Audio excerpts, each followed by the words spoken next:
Thank you for that delicious lunch. Whoever organised it was wonderful. And I thought in our post-lunch relaxation, we'll just watch a film. Unfortunately, it's a short extract of a film rather than the whole thing.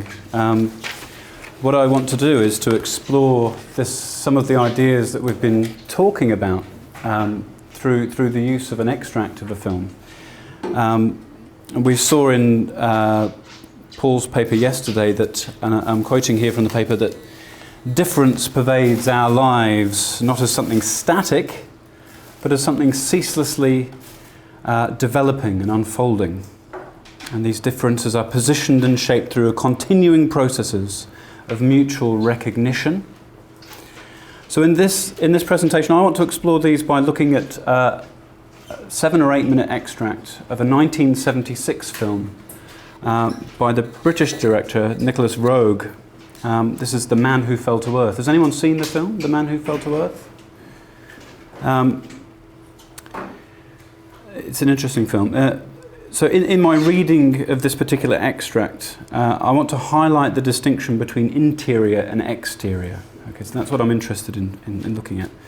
As portrayed in the film, and as characterised by Gilles Deleuze, is it Gilles or Gilles? Gilles Deleuze, in his book The Fold, which he wrote in the 1980s. And in this book he engages with the work of Leibniz, the German polymath, mathematician, philosopher. And he draws it out in this book, Le Pli, or The Fold, a detailed account of this ceaselessly developing and unfolding through an engagement with the Baroque and this idea of the Baroque, which I'll explain later. Baroque? Baroque, yeah. So it's a period in European history. So I want to look at this, how this film highlights the case of a particular case of the outsider. So one that can be considered a near insider.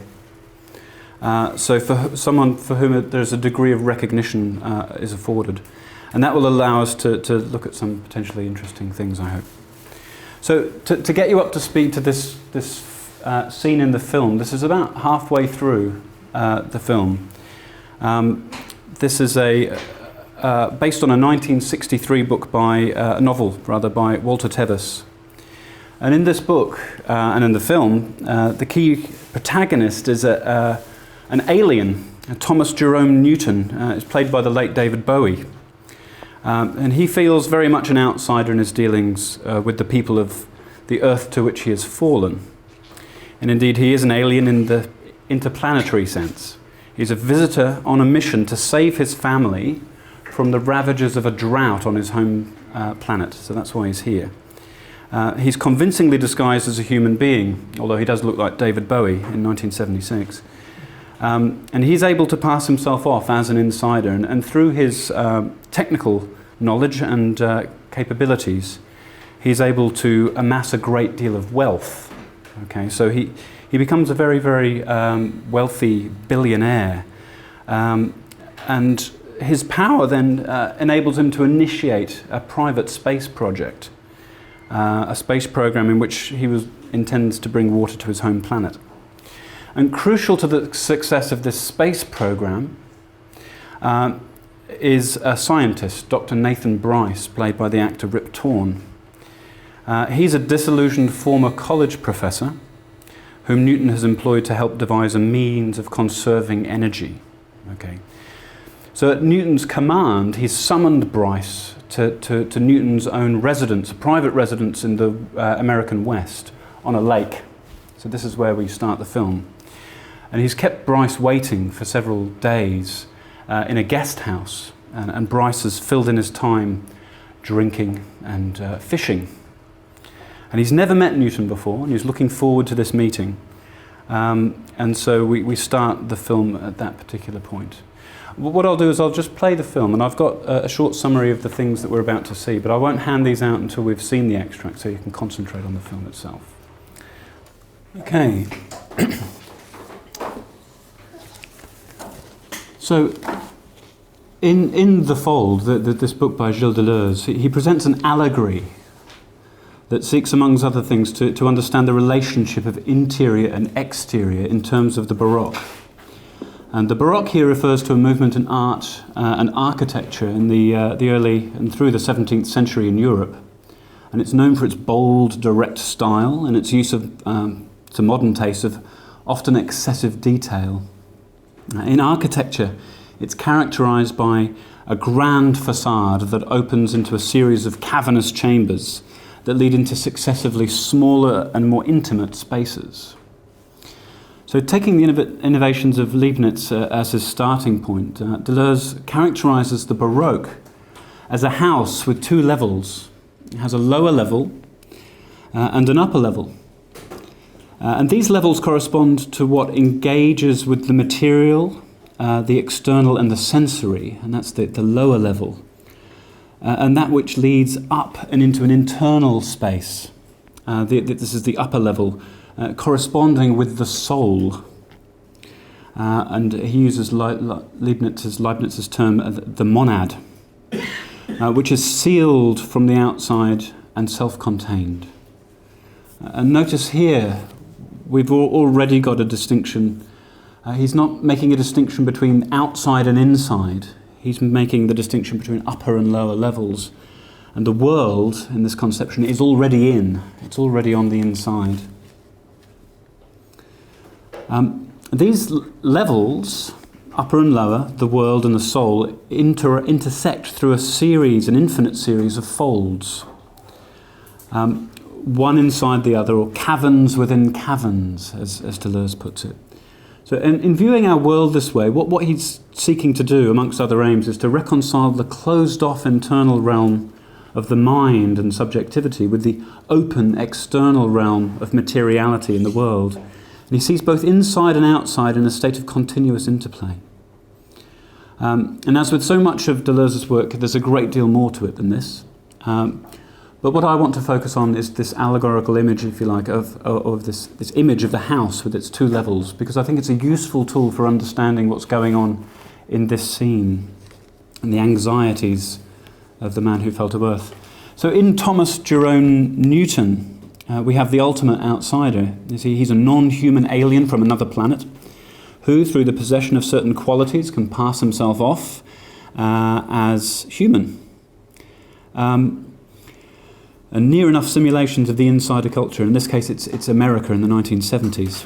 His physical differences can be concealed with a wig and contact lenses, and his odd behaviours, his quirks and idiosyncrasies, are passed off as Englishness. And this is a culture that's known in the United States for its eccentricities. So rather than being an alien, he's simply English. It helps that he's intelligent and articulate, and that through his ingenuity and alien knowledge, he's able to lodge a number of original patents. So he's using the alien technology, he's patented a whole lot of alien technology. Those technologies are then sold, and that's how he becomes very wealthy. Thus, as a multi-billionaire with a plausible enough backstory, he is able to move through humanity relatively unimpeded, and he's what I'd like to characterise as the inside outsider. So he's inside out. But his insiderness is superficial. It's a front, it's a facade. Through his wealth, in particular, he's able to isolate himself in order to avoid discovery. And he plays into an accepted American archetype of the reclusive billionaire. And this is perhaps a cliché that matches Bryce's own disillusioned scientist. And thus, Newton is able to orchestrate his meeting with Bryce through intermediaries. He has mastery of the exteriors. He mobilises his power across distances, the desert, the country, the planet, the whole solar system. And we see the folds or layers of this external lower realm over which Newton has dominion in Bryce's journey. From the limbo of the guest house where he's waiting, to the boat across the lake, from the lake along the jetty and into an incongruous landscape that meshes east and west. From there into the limousine where Bryce first meets Newton, and thence to the facility, culminating with the sphere of light that illuminates Newton's innermost sanctum. So we can see this as a journey of folding over across the lake and then folding into the limousine, and then the limousine into this space. But it's when Bryce and Newton are brought together in the confines of an interior space, this capsule that Newton has built, and they're permitted a longer, unmediated exchange, that Newton's capacity to maintain his illusion as an insider is strained to breaking point. The interior space here is one that enforces physical proximity and obliges interaction in isolation. And for all of his externally mobilized wealth and power, Newton is vulnerable on this inside, even though it's one that he's contrived himself. In a sense, Bryce has been brought inside Newton's soul, but it's no longer a monad, a whole that's indivisible. The very presence of Bryce dissolves this construct that Newton has created. So this slippage, this breaking down or unfolding of the layers, and here, to use Deleuze's term, the unfolding is not the opposite of a fold, it's the continuation of that process.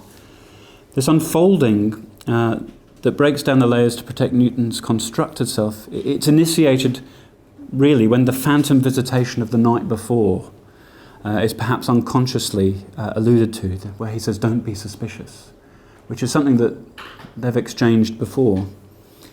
The phrase's halting, knowing repetition and the memory that it evokes simultaneously in both of them changes the dynamic of the encounter. Although Bryce cannot perhaps fully understand his growing suspicion of Newton, he senses it intuitively. It seems that he doubts their encounter by the lake really took place. "I think we've met before," he says when he climbs into the limousine, and it's uncertainty that Newton doesn't reciprocate. But as a scientist, he can only accept the idea that Newton was really there, though his apparent vanishing does seem to trouble him. There is something inexplicable about Newton, and therefore something beyond reason, open only to intuition. In this interior space, the space capsule, there is a concentration of their essences, if you like. It acts as a crucible or a catalyst for transformation. The indivisible begins to divide, and the impossible can be contemplated. The interiority of the space is highlighted in their exchange. Bryce insists that the capsule is too small for interplanetary travel. And Newton later asks if he'd be comfortable in here, to which Bryce responds that he would scream after about 20 minutes. "Wouldn't anyone," he says. He then discusses a television program he saw the night before that depicted former astronauts as mentally unstable. The subtext to the viewer is that Newton does indeed intend to undertake this travel in this claustrophobic space, and is able to occupy such a space in a way that any other human being would not. And it's clear here, and in other parts of the film, that Newton has obtained much of his understanding of human society through television broadcasts. And in this scene it becomes clear that this exterior representation of humanity has failed to provide a full account. Television is, after all, simply waves in space, and cannot fully convey the rich interior world of the human. Bryce further calls attention to their differences when he depicts himself as the disillusioned scientist, a cliché alongside other clichés. Although this is perhaps an overt reference to Newton's exceptional wealth, Bryce's comparative ordinariness, there's a sharpness to the way Bryce speaks to him. "A man like you wouldn't understand a guy like me." This is perhaps intended to explain to Newton why Bryce cannot fully trust him. He's experienced disillusion too often to trust anyone. But really it's an enunciated declaration of his difference from Newton, of his humanity. Newton can only respond with, "I'll try to, Dr. Bryce, I'll try to understand you." And here we have an acknowledgement from Newton, the outsider, that he cannot. He simply doesn't have the capacity to understand Newton's world, and he must remain on the outside. Their final exchange drives home Bryce's growing suspicion of Newton, who, having reassured him that he is English and not Lithuanian — remember this is filmed during the Cold War and Lithuania was part of the Soviet bloc — but Newton's unable to recognise a Latin phrase that Bryce expects would be recognised by any educated Englishman, the man that Newton purports to be. Indeed, Newton even indicates that he's not really aware of what Latin is. See him trail off. He says, "Latin?" Clearly a shortcoming of getting to know humanity through television. There's not a great deal of Latin programming around.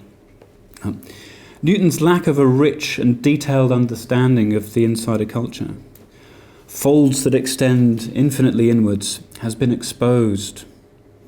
And Bryce, by the end of the exchange, has attained the upper hand. It is now Bryce, whose humanity is beyond question, who wields the power between the two.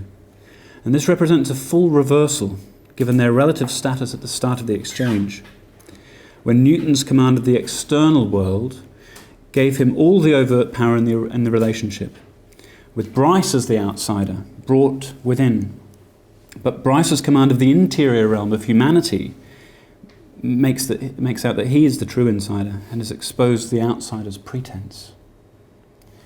So what I'd say is that this pivotal sequence in the film, it arguably represents a nightmare scenario for near insiders, those who are seeking to fully assimilate into the insider's world and who otherwise would be regarded as insiders. Newton needs Bryce. This is the thing. He needs him to fulfill his mission. And he uses his wealth and his influence, these externalities, to summon his presence. And he's lured there by Newton's knowledge. In the intimate setting of the space capsule, however, Newton's influence over Bryce weakens, and it's Bryce's flaws and his moral stance, his humanity, which affords him the ascendancy over the alien Newton. So Newton's inside-outsider, a near insider, at least in the material domain, holds dominion over the exteriors of the culture, the lower level of Deleuze's Baroque house, the realm of the senses that can be fooled. His mastery is over the machinery of the society, that he can operate at a distance, isolating himself from an intimacy that may unmask him. Should he permit entry to that upper floor, the innermost sanctum, however, then his strategies of distancing will no longer apply and his true self will be revealed. Over the course of the film, Newton does reveal his true alien self to others with disastrous consequences. So long as his interior domain is kept at some distance removed from the others and sealed, he is able to function within his adopted society as an inside-outsider. This strategy of isolation, of avoiding intimacy in order to mask inauthenticity, may serve a functional purpose, but it is this deliberate distancing and disassociating from others that drives and compounds an inner sense of alienation, of not belonging within himself, and which drives and compounds a sense of suspicion and even hostility towards him from the true insiders. So in this sense, Newton's strategy of isolation does not truly protect him, but rather it performs and reaffirms his difference. In the film, Newton is tolerated but not respected by others. People are content enough to take his money and do his bidding, but he is widely seen as an oddity, a freak, inauthentic. To an American, his being English is perhaps explanation enough. Now, he is an alien, Newton, in the film, and let us not forget that his character has an agenda and an ulterior motive, things he cannot reveal for fear of discovery. But this particular dramatic representation nevertheless sheds light on all of us who may wish to live alongside others whose cultures and shared experiences we ourselves do not share, even as those others are not aware of this, the inside-outsider. So that's what I wanted to say, but I have some questions that I hope we can discuss, and perhaps you may have some questions as well. So some questions to you. If the sense of otherness is held within the outsider, in their soul, in this conception, to what extent is it the gift of the insider to offer inclusion? And to what extent is this attainment of inclusion the sole responsibility or the primary responsibility of the outsider themselves? The second question, I suppose, is if we accept that it is the intimate interior setting that weakens the outsider's position by threatening to reveal their inauthenticity, to what extent does the outsider's spurning of intimacy and opening themselves up to others in turn drive them further apart from the insider? And how could this pattern be arrested. So those are the two provocations that I want to give, but you may have other things that you wish to say as well. Could you repeat them? Yes, yes. You want to write them? Yeah, I should really. So if the sense of otherness is something that comes from outside of the outsider themselves, in their soul, it's held within the insider, to what extent is it the gift of the outsider to offer inclusion? So if we think of our societies and migration, for example, we wish to include others, and we may offer open arms and open houses to come in and sit down and eat with us. But to what extent is it the insider's gift to do that? Is it something that can be offered and taken up simply like that? So, excuse me, so when you say insider, insider of the existing community? Yes, exactly. The insider of the existing community. So those who accept, receive? Yes, so if an insider is inclusive, Yeah. Is that enough for the outsider to feel included? Or is there something within the outsider that also has to change? The second part really is my hypothesis, I suppose, that if we accept that it's the interior setting, the opening up, that weakens an outsider's position by threatening to reveal their inauthenticity, then to what extent does the outsider's spurning of intimacy, avoidance of this risk, to what extent does that then reaffirm their difference? So in this instance, Newton invites Bryce, because he needs him, right into this sort of central space, sort of symbolic space representing Newton's own soul. It's what he's trying to do. But because of that intimacy, that they are forced into proximity, and he just cannot maintain the facade, he cannot maintain the distance. He's revealed as a fake, in effect. So I'm wondering to what extent other inside-outsiders, people who are accepted for the most part, to what extent they do seal themselves off a little bit from others in order to not appear inauthentic.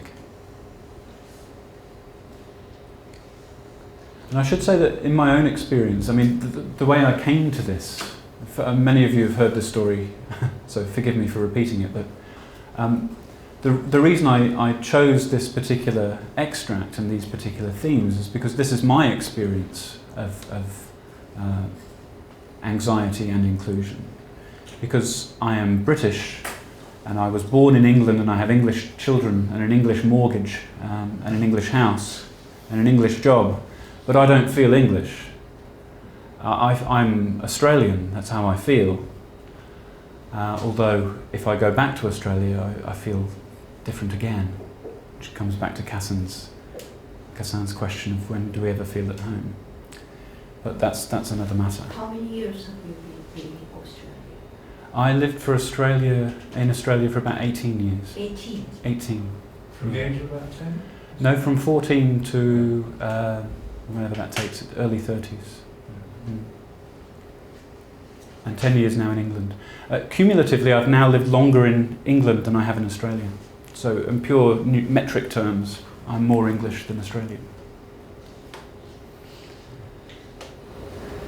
So your term inside outsider is someone who seems to be inside of a certain community, but yet within oneself who keeps the space distance.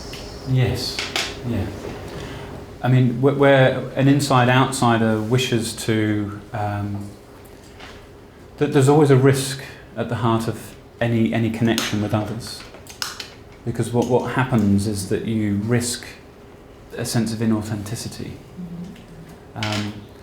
I don't get cultural references, a lot of English cultural references. So people will refer to popular culture of the 80s and 90s, the period when I wasn't in England. They'll put on a funny voice or say some sort of catchphrase from a comedy program, and everyone will laugh, but I won't get the joke. But if I reveal that I won't get the joke, then everybody focuses on me and focuses on the difference. So I don't say anything, ha ha ha, laugh along. But I don't understand. But no one would suspect that that's my experience, because I sound English, I look English, and I've got all the affectations of the English. So this is what I mean about the spurning of intimacy. You avoid situations or opening up so as not to put attention on oneself. Yeah. Just found interesting what you said, because as you said, you've been living in an English-speaking world for your entire life. Yes. And you are living in England now. You look like an English person. Thank you. You have a mortgages in English.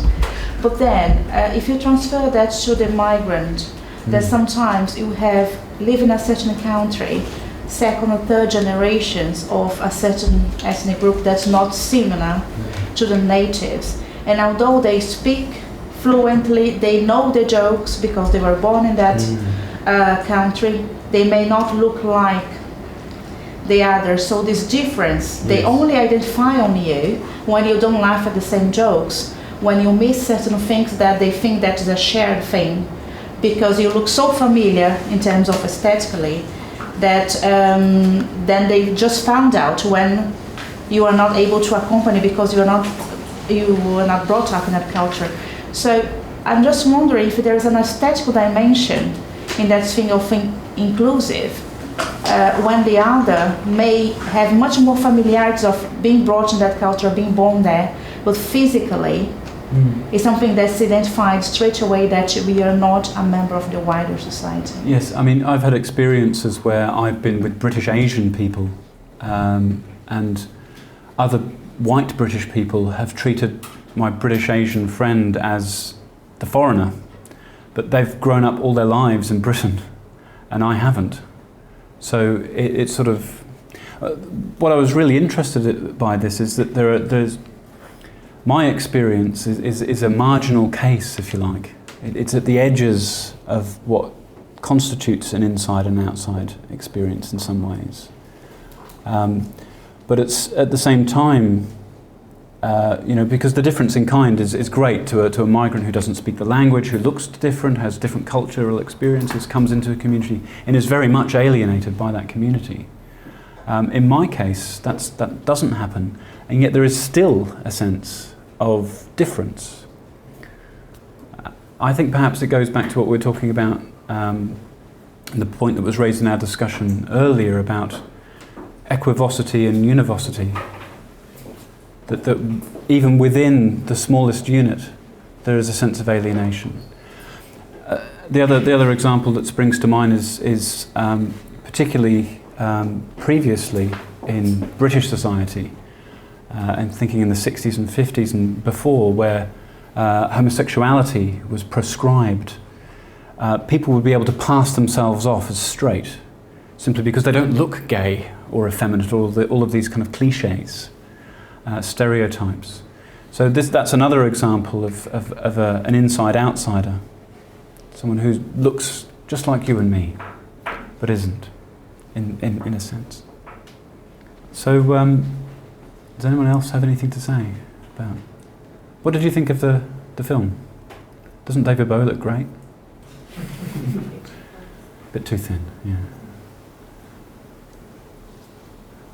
His eye hair at that time was awful. Yeah. Yeah. I mean, his hair in particular is very at odds with the way everybody else looks in the film. So he has an alien quality about him. So there is something about him that's sort of unnerving, but he can pass himself off. I think this idea of passing oneself off is an interesting one too, because there's a motivation there, isn't there, of wanting to be.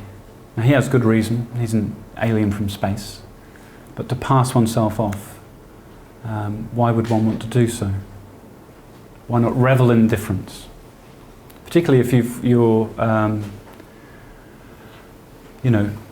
the inside in every other respect. How how strictly can we hold up this kind of dichotomy between insider and outsider? Because I'm just thinking, I mean, don't we all experience this in a variety of ways? Because we're all sort of intersectional in a way, I think. We're not ever one thing. So there's always a sense of being both inside a situation and outside. And can we always identify what's outside and what's inside? Is it always that sort of easy to do? I think you're right. And I think that what this case, what this illustration highlights is that very nature, the equivocal nature of being or becoming in that sense. So I think you're absolutely right. I think this is something that all of us have experienced in some way, at some time. The same kind, maybe differences in degree. So how do we know then, in terms of the responsibility that you mentioned, whose responsibility is it to include, or is there something that the outsider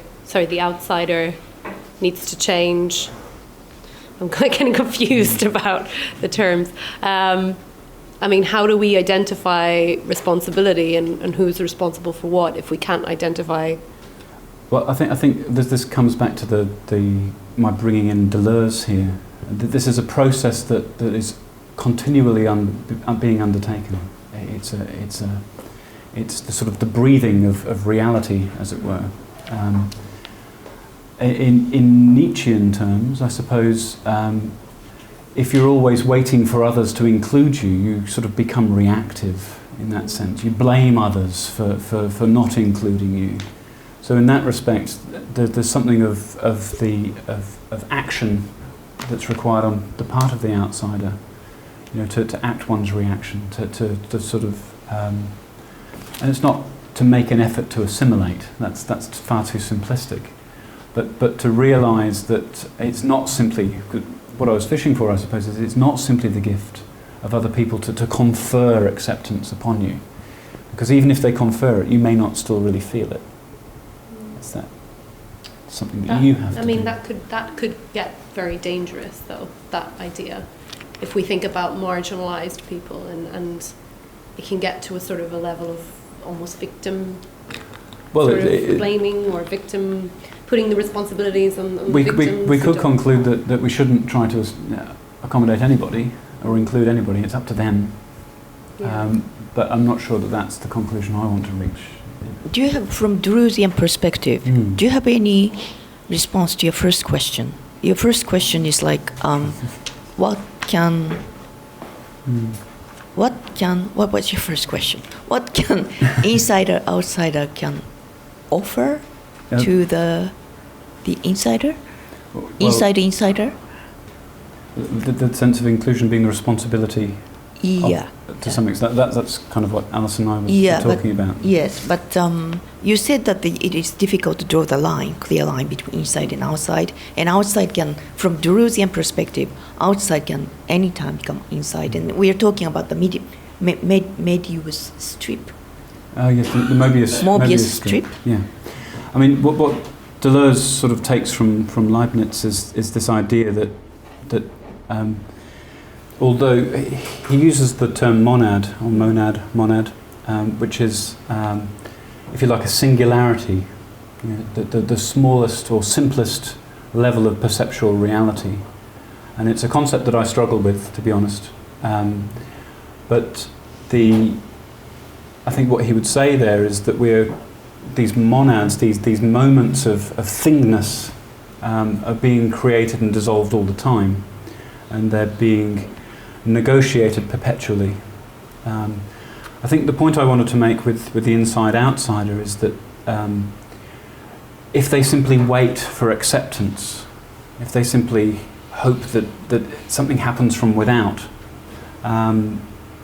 then that will never happen in the way that they expect. I think there has to be a degree of engagement with the world in order to feel part of it. To be receptive to what is going on? Receptive. It looks like, in contrast to Adrian's presentation this morning, your point is more like active commitment or acting well to risk ostracization. Whereas I think your mode of thinking is rather more sort of immerse yourself to something strange beyond your own will. And probably that would, I think my question is, how can that moment of transformation can take place? How can it take place? Yes, because I think what you're saying is more sort of radical in a way, that this kind of Deleuzian destruction of the clear borderline between inside and outside will take place in some way. Yeah, I think it's always happening. That's I think the point, that there isn't a concealment, a sealing off of the inside and the outside that's broken down by certain acts or actions. I think there's a continual. This is why they talks about caverns within caverns. So the spaces themselves contain spaces, and there's lots of talking. It's really interesting actually when he's speaking about this and using this kind of visual language to try and get to what he's saying. He talks about the interiors being kind of spongy, like the spongy caverns, with tiny little mirrors reflecting the light, and that's exactly the image that's used in the film, with the central sphere of light. And in the book, this, I think it's Nietzsche he draws it from, is the central light of reason. This is what the light represents.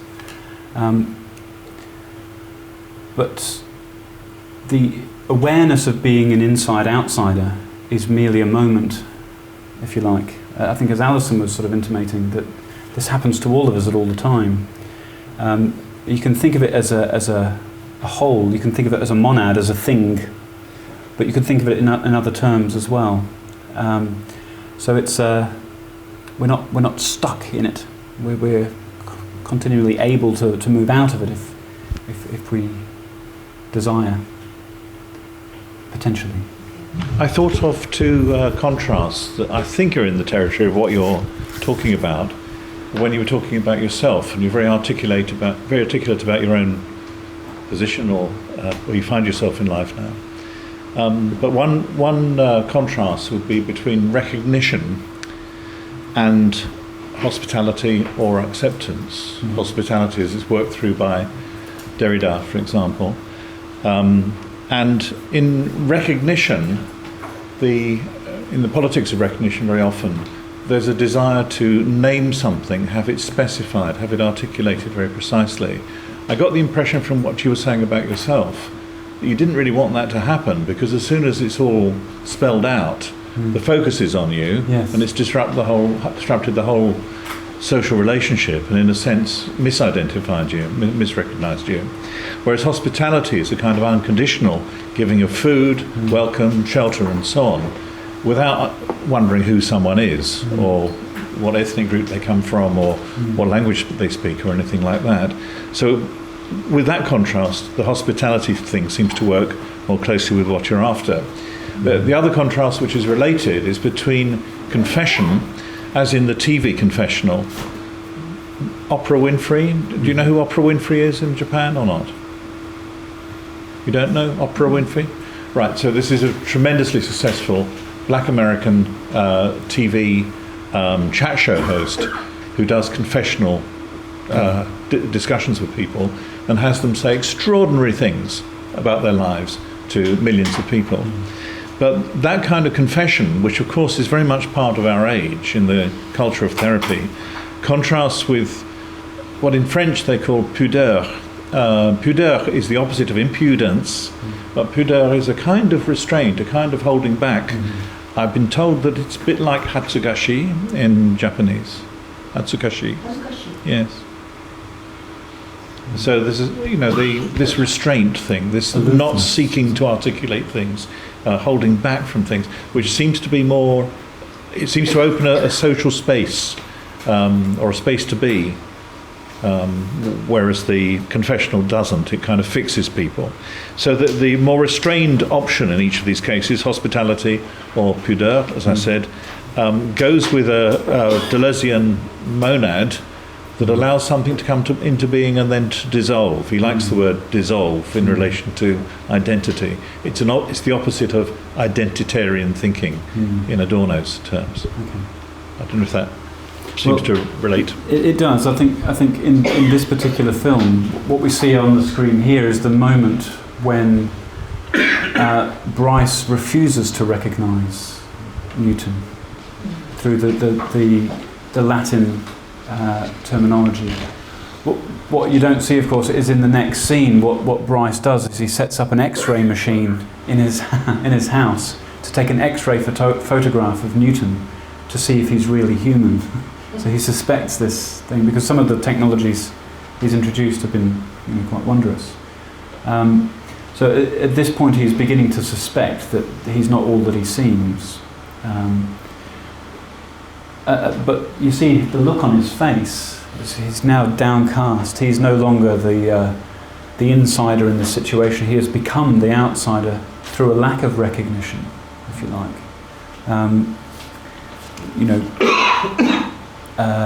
Bryce engages with him but doesn't recognise what he gets back. In terms of confession and aloofness, I think in my own experience that there's a social interplay that unfolds itself and goes on. And as you rightly say, to reveal that you don't understand something is to break the rhythm of that moment and to become to signal that I am different or special, because it's not a bad thing socially to have lived in lots of different countries. People will, that's really interesting. Tell me about Australia or something like that, which is a very good thing. This is a contrast as well that you drew out, Marinette, about the migrants' experience, which is very different. But at the same time, to remain aloof all the time is not to be able to be genuine about your own feelings about the situation. So although it allows the sociability to continue, to remain aloof to go along with things and to not reveal what's going on,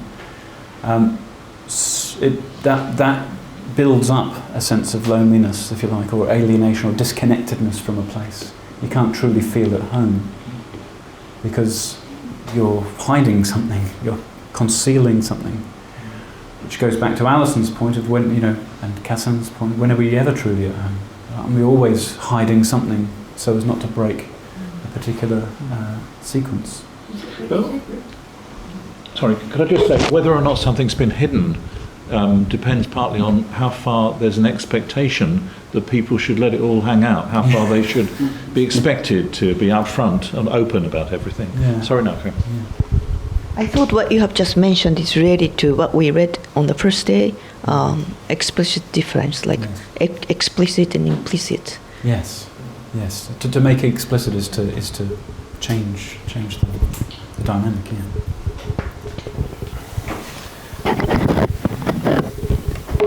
I thought it was interesting that it was Latin that tripped him up.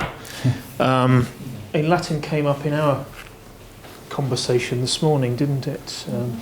In terms of language, and certainly in the British in British culture, Latin, knowledge of Latin, perhaps at the time the film was made, had sort of lost some of the cultural capital that it had once had, but which it now seems to have again. So, for example, in like the new free schools that have been set up in Britain, there's been a move towards having Latin on the curriculum, as if by not having it, there's something important is lost. What you'd also get now, I don't know whether you've noticed it, but certainly in Britain, the current sort of crop of politicians love to drop into the conversation that they've been classically educated. the Boris Johnsons and people like that. It's interesting that it's that It's which an enunciation of difference there, isn't it? yeah, but also it's a very strong sense of what it is to be an insider of a particular kind. Yeah, I would agree. I mean,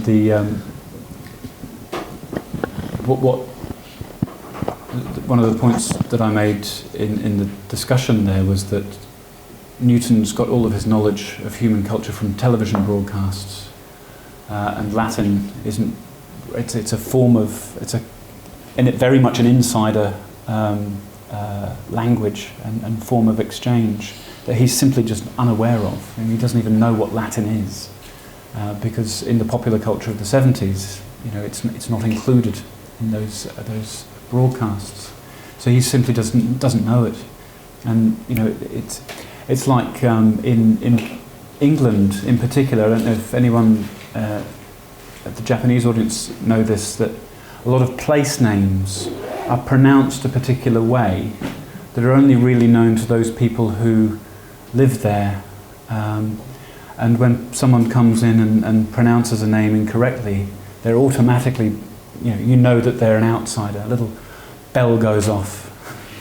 Another, probably the classic example of that is Magdalen College in Oxford, which is spelt Magdalen. And if you call it Magdalen College, you're clearly not an educated person.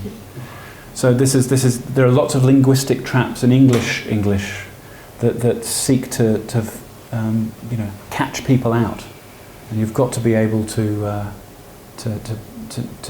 negotiate them. I have trouble pronouncing a lot of these Leibniz, Gil, Gilles. I don't know how they're pronounced because I tend to just read about them rather than drop them into conversation like Boris Johnson does. But the use of particular forms of language and particular sub-languages is a very clear way of dividing and showcasing, peacock-like, your difference from others. So I think we should join. So thank you very much. Thank you.